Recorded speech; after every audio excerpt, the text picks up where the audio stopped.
Reasons why we never hear from J.K. Rowling anymore. I'm sure you already know, but J.K. Rowling is the British author best known for writing the Harry Potter series, which, by the way, has won multiple awards and has sold almost 500 million copies, so she has been pretty successful. Before all of the Harry Potter fame, Rowling was living a life that is far different than what she lives now, having to survive off of benefits. But now, she's the world's first billionaire author, and she has left that life behind her. But, if we're being honest, we haven't really heard much from her in the past few years. Nothing in comparison to when Harry Potter was being written and produced as movies, at least. So, in today's video, we're going to be going over the reasons why we don't hear from her as much. If you do enjoy, leave a like and subscribe, because if you do, you could get a shout out. But let's just go ahead and get right into it. If you do a quick search online, you will see that Rowling has been involved in what you could call some drama because of a few different subjects. Do you remember Harry Potter and the Cursed Child? Well, it seems that Rowling actually supports the play, which triggered a lot of fans and legitimately turned them against her. There's a lot of reasons why people didn't like the Cursed Child play. To name a few things that were wrong with the play, time traveling went well beyond 5 hours. It was possible for the characters to travel several years, which was a blatant attempt to satisfy every fanfiction reader/writer out there. Albus was a part of Slytherin, which doesn't make any sense, and Voldemort's child basically rephrased plot lines. But there is a lot of other stuff that makes the play bad, and quite unpopular at that. The fact that Voldemort had a child annoyed a lot of people because this aspect was something that Rowling denied herself. Voldemort is supposed to be incapable of having children, and it's not really fair that she supported a play where he has a child because you can't really go back on something that you've already said, especially with such a huge franchise like Harry Potter. During The Cursed Child, Hermione was black, and Rowling defended Black Hermione as canon, and she said that she disagreed with the racist idiots.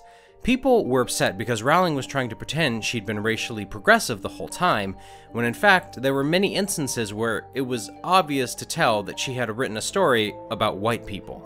For example, there's a line in the book that literally says Hermione's white face was sticking out from behind a tree. Fans picked up on the fact that she was just trying to be relevant and please different groups of people just to gain that relevancy. There was no need for her to pretend that she did something when she, in fact, had no intentions to do so. The Harry Potter story is about white characters, and that's fine. Some of Rowling's opinions on Twitter are not really needed. For example, there was a tweet put out by Catherine Pearson that stated, "Perfect Obama's dad born in Africa, Mitt Romney's dad born in Mexico. Any pure breeds left? Hashtag CNN debate."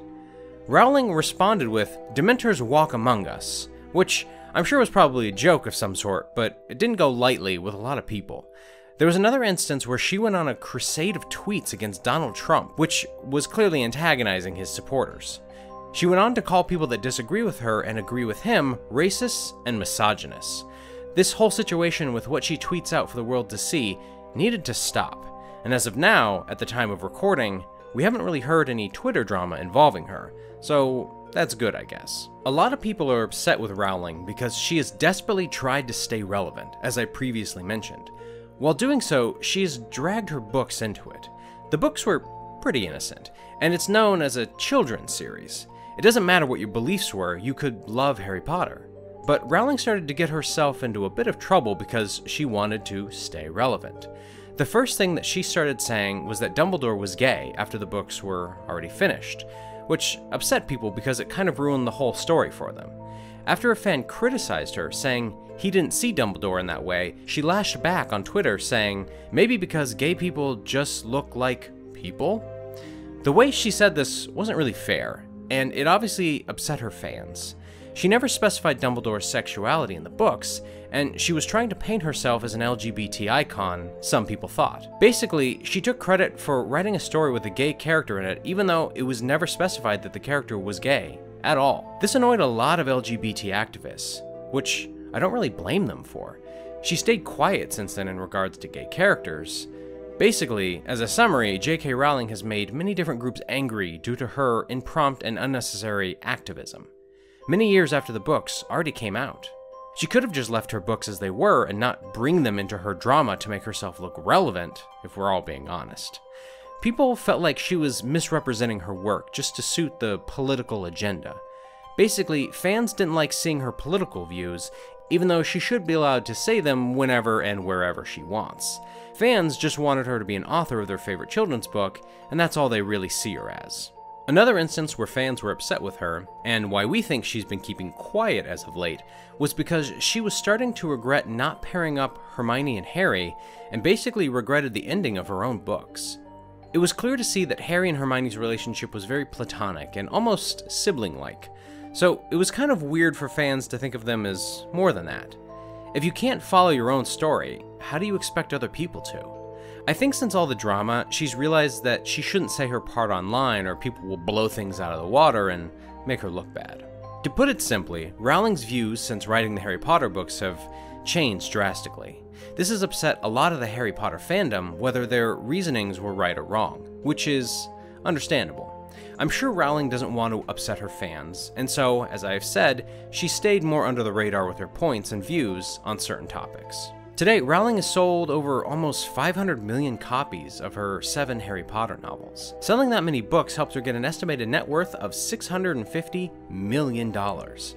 After her amazing success, she is still writing. So she's busy writing new books for us all to enjoy, so we won't be hearing much from her as we can only assume she's really busy.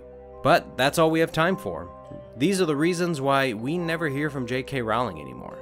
If you did enjoy today's video, then make sure to leave a like and subscribe. Also, don't forget to hit that notification bell so you never miss a single one of our uploads. And with that being said, we will see you in the next one.